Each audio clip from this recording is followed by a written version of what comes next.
तेनालीराम की कहानी। नाय की उच्च नियुक्ति। शाही नाय का महाराज कृष्णदेवराय के बाल काटने और दाढ़ी बनाने महल में आना जाना लगा रहता था। जब वह राज दरबारियों को देखता तो स्वयं भी राज दरबारी बनने सपने देखा करता था। एक दिन जब वह महल आकर महाराज कृष्णदेवराय के शयन कक्ष में गया तो देखा कि महाराज गहरी नींद में सोए हुए हैं। उसने सोते सोते ही उनकी दाढ़ी बना दी। महाराज जब उठे और देखा कि उनकी दाढ़ी बनी हुई है तो बहुत प्रसन्न हुए और उन्होंने नाय को बुलाकर कहा, हम तुम्हारे काम से अति प्रसन्न हैं। मांगो, क्या मांगते हो? आज हम तुम्हारी हर इच्छा पूरी करेंगे। नाय तो ऐसे ही किसी अवसर की ताक में था।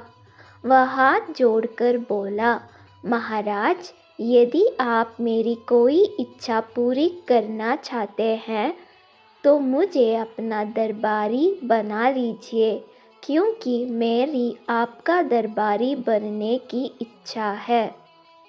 महाराज कृष्णदेवराय ने बिना सोचे समझे ही उसे अपना दरबारी बनाने की हामी भर दी।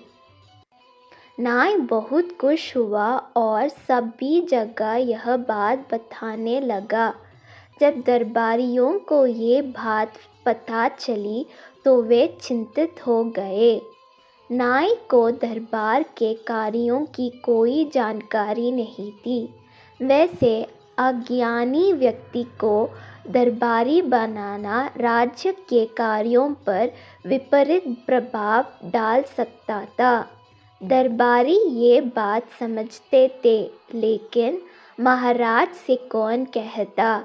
किसी में ये कहने का साहस नहीं था। वे सभी तेनालीराम के पास गए और उससे सारी बात बताकर इस समस्या का कोई हल निकालने को कहा। तेनालीराम ने उन्हें आश्वासन देकर वापस भेज दिया। अगले दिन रोज़ की तरह महाराज सुबह सुबह नदी किनारे टहलने गए। वहाँ उन्होंने देखा कि तेनालीराम एक काले कुत्ते को रगड़ रगड़ कर नहला रहा था। ये देख उन्हें बड़ा आश्चर्य हुआ। वे तेनालीराम से बोले, सुबह सुबह ये क्या कर रहे हो तेनाली? तेनालीराम बोला, महाराज, मैं इस कुत्ते को रगड़ रगड़ कर नहला रहा हूँ ताकि ये सफ़ेद हो जाए। अरे, काला कुत्ता सफ़ेद कैसे होगा तेनाली? महाराज ने हंसते हुए पूछा। महाराज, जब एक अयोग्य व्यक्ति राज दरबारी बन सकता है तो काला कुत्ता भी सफ़ेद हो सकता है, तेनालीराम ने उत्तर दिया। महाराज समझ गए कि तेनालीराम का इशारा किसी और है। उन्होंने नाय को राज दरबारी ना बनाकर वही स्थान दिया जिसके लिए वह उपयुक्त था।